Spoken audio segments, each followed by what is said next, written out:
Ukraine isn't just fighting Russia along the front lines, but far beyond them too. Deep in Russia's regions and the occupied territories, thousands of covert operatives, including Ukrainians, Tatars, and even Russians, actively work against the Kremlin from within.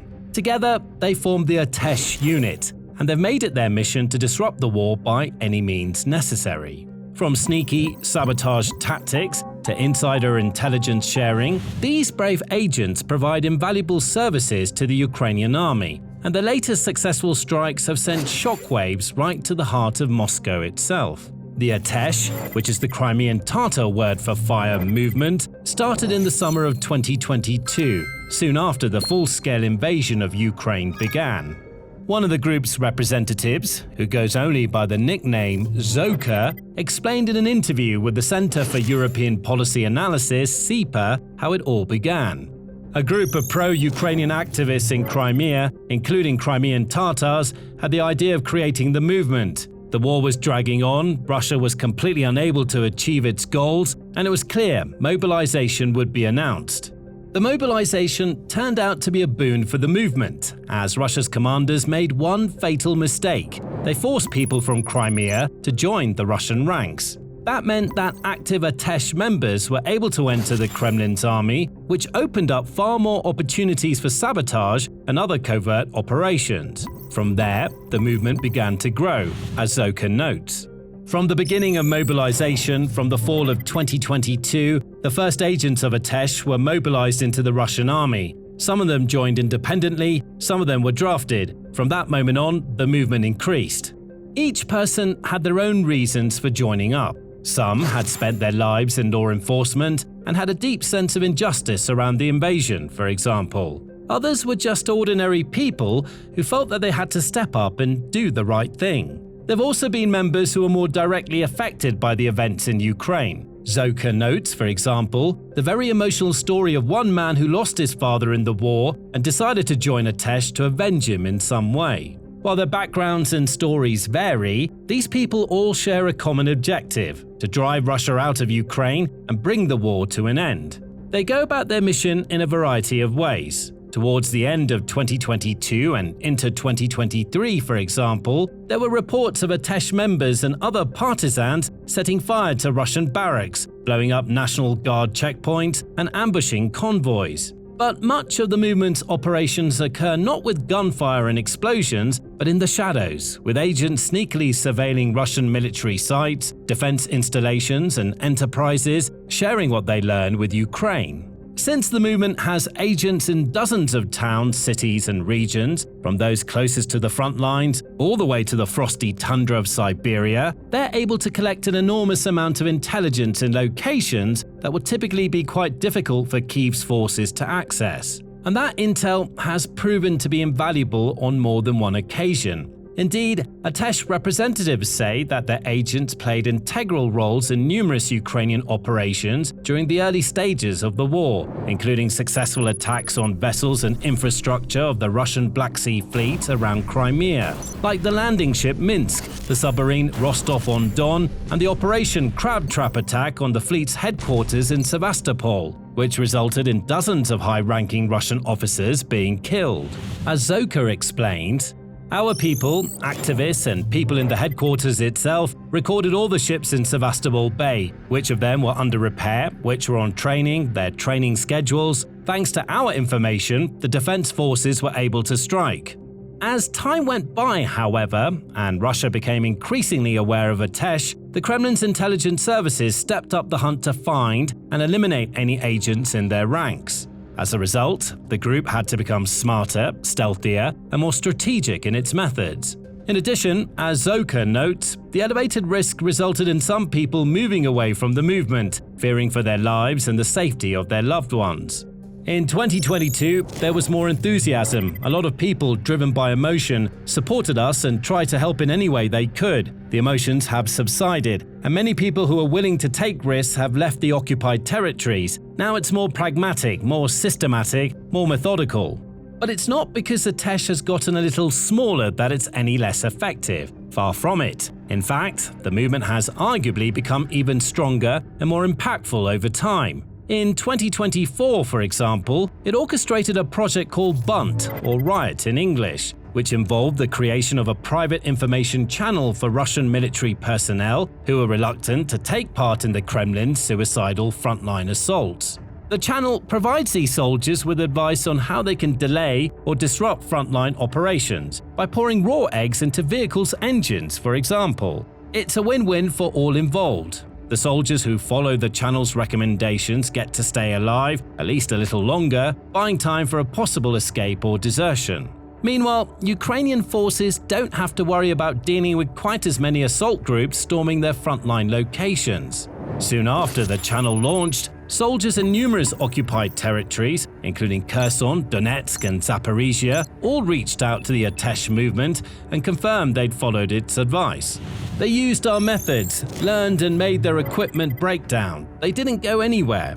The value of this cannot be understated. Even though Russia's frontline assaults are largely ineffective nowadays, often resulting in little more than mass casualties for the Kremlin's ranks, some of them still leave a mark. Certain squads are sometimes able to penetrate the Ukrainian lines, for example, or capture small slivers of land, extending the Russians' foothold and making it easier for them to plan their next moves or even encircle Ukrainian positions. By delaying and disrupting these attacks, Atesh's agents are limiting Russia's ability to wage its war with Ukraine. They're giving the Kremlin's commanders additional problems to solve and headaches to handle, all while minimizing the amount of needless bloodshed on both sides. For another example of Atesh's activities, Zoka points to the 126th Separate Coastal Defense Brigade of the Black Sea Fleet. This brigade is deployed on the Kherson front and has repeatedly carried out assaults on islands in the Dnipro River Delta. Thanks to Atesh, those assaults suddenly became far less effective, as the brigade reported broken jet skis, damaged rubber boats,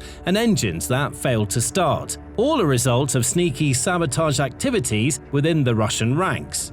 Zoka claims that the problem became so vast and widespread that Russian officials had to order a special investigation of the units in that area in a desperate attempt to crack down on their covert operations. And that's not all. The movement's operatives have also continued to gather and share intelligence with Ukraine's defense forces. Their hard work often goes unseen, but is deeply appreciated by the Ukrainian military. Indeed, it's only thanks to the swathes of information collected by these agents that Ukraine's forces have been able to orchestrate and execute so many successful strikes on Russia's infrastructure.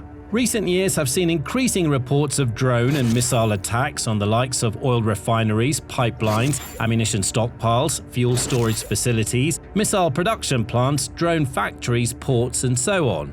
Atesh's agents aren't involved with all of these attacks, but have certainly played their part in a good number of them. They help Ukraine's drone crews and missile teams understand exactly where key pieces of infrastructure are located, how heavily guarded they are, what kinds of defenses are in the surrounding area, where the most valuable assets are stored or situated, and so on. Zoka listed several examples of impactful attacks that Atesh was involved in, including strikes on oil facilities in places like Luhansk, Crimea, and the port of Kavkaz, along with an attack on the Kazan gunpowder plant and the Baltimore airfield, where Russia stores significant quantities of Su-34 bombers and drones. And speaking of the airfield, Zoka reported, "Our agent worked there and we were able to track a number of the drone operators. After that, we managed to pass the information to the Donetsk front." As more of these incidents have occurred, Russia has once more intensified its aggressive efforts to root out Atesh's agents, but the partisans have always managed to stay one step ahead. But before we look at how they do that, and some of their latest operations, if this is the kind of insight you want more of, make sure you're subscribed to the Military Show. We break it down like this every week. Incredibly, one of the ways in which Atesh has been able to remain so effective while evading detection is actually by working right under the Russians' noses. It has recruited and worked alongside large number of Russian soldiers without their commanders even realizing. This is hardly surprising, because as the war has progressed and Russia's morale has plummeted, more and more of the Kremlin's troops have woken up to the reality of the situation their country finds itself in. They understand how pointless and futile this so-called special military operation actually is, and they've seen their fellow countrymen being treated as little more than cannon fodder thrown into the meat grinder in futile frontline assaults time and time again. Many of them don't want to be part of that, but signed up or were pressured into joining the army before they realized the truth. Now, stuck between a rock and a hard place, but still eager to do the right thing, these soldiers are eager to work with the Ukrainians to undermine Moscow's war effort from within. And Zoka has countless stories to tell of Russian soldiers stepping up and putting their safety on the line to gather intelligence that saves lives. On the Zaporizhia front, an active serviceman got in touch and passed along the plans for an attack on a village. This helped the Ukrainian defense forces identify the real direction of the attack, not the fake one meant to mislead our defenders, and they were able to repel the assault. All along the front lines, many similar stories have played out, where Russia's commanders thought they had some sort of edge or were about to catch their enemy by surprise, but Ukraine was ready and waiting to trap them. And it's all thanks to Atesh. The movement's agents also continue to carry out active sabotage missions. They've severed communications lines that Russia uses to coordinate and plan its military operations, for example, while also disrupting and damaging the railway system that's been such a key piece of the Kremlin's war machine in terms of keeping troops supplied with food, water, ammo, and weapons. In April 2026, for example, reports emerge of the Atesh resistance movement destroying a military locomotive in the Rostov region. The incident occurred near the Likaya railway station, a key transit node for military cargo heading towards the occupied Zaporizhia territory. Trains carrying ammo, fuel, and even armored vehicles often pass through this area. But thanks to Atesh, one of those trains won't be making that journey ever again. The group reported that the cost of the destroyed locomotive was at least $150,000, adding, "But the real cost for Russia is much higher. Russian railways are already experiencing an acute shortage of operational locomotives, and their repair capacity is practically exhausted. Every unit of rolling stock matters, and now one more is gone." The locomotive's destruction also brought train traffic to a standstill in the area, with multiple military trains having to wait while Russian railways officials struggle to cope with the crisis. Later, that very same month, Atesh struck again.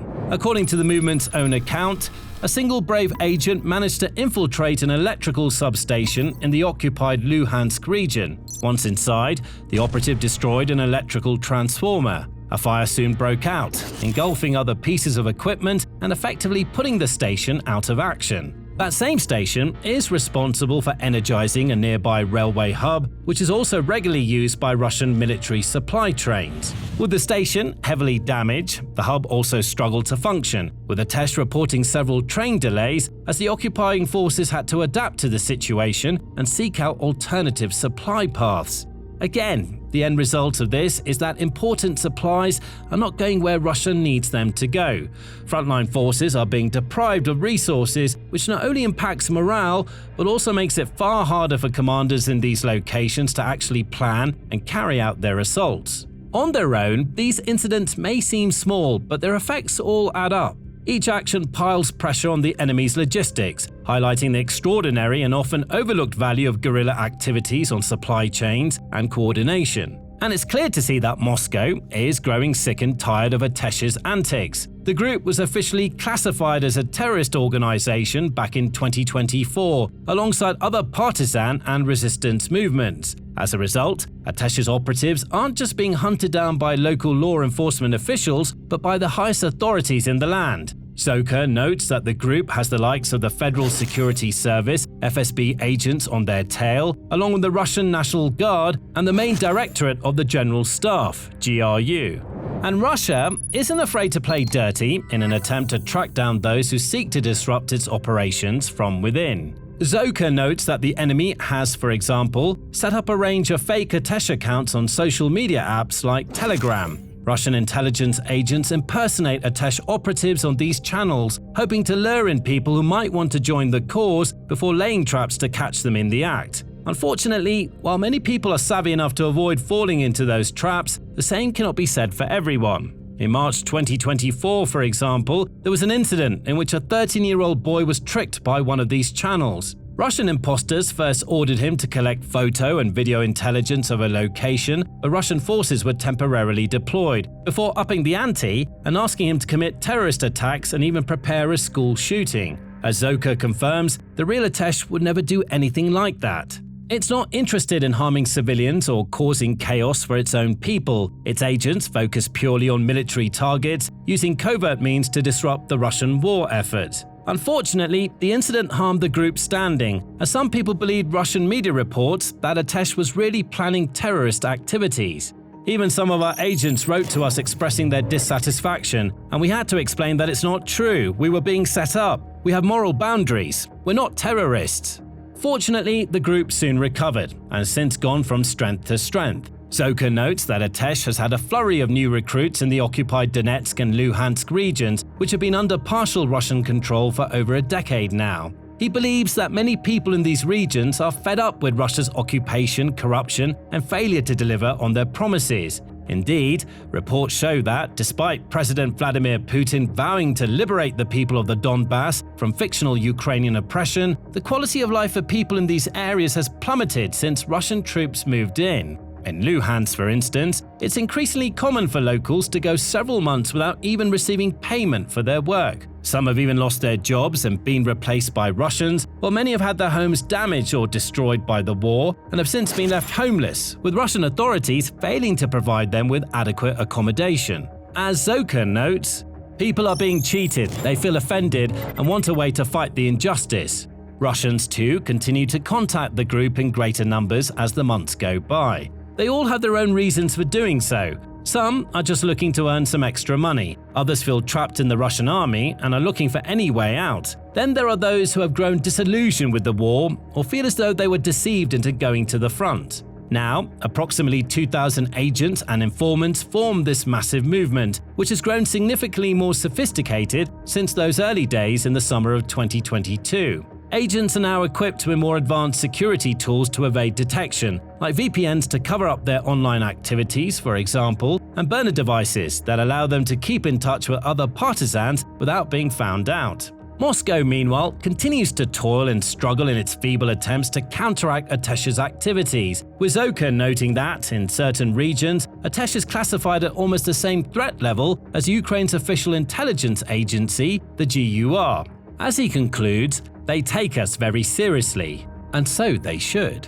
Now, you can learn more about the ongoing conflict in Ukraine in this video, which looks at how Kyiv's long-range drone strikes are also operating far behind enemy lines, triggering widespread fires and explosions all across Russia and sending the Kremlin's oil infrastructure up in smoke. Alternatively, watch this video for a detailed breakdown of how Ukraine is beginning the de-Russification of Crimea, severing the Kremlin supply lines and weakening its presence on the peninsula to potentially pave the way for a total liberation. And finally, for more breaking news reports and insightful analysis of the Russia-Ukraine war, make sure to subscribe to the channel.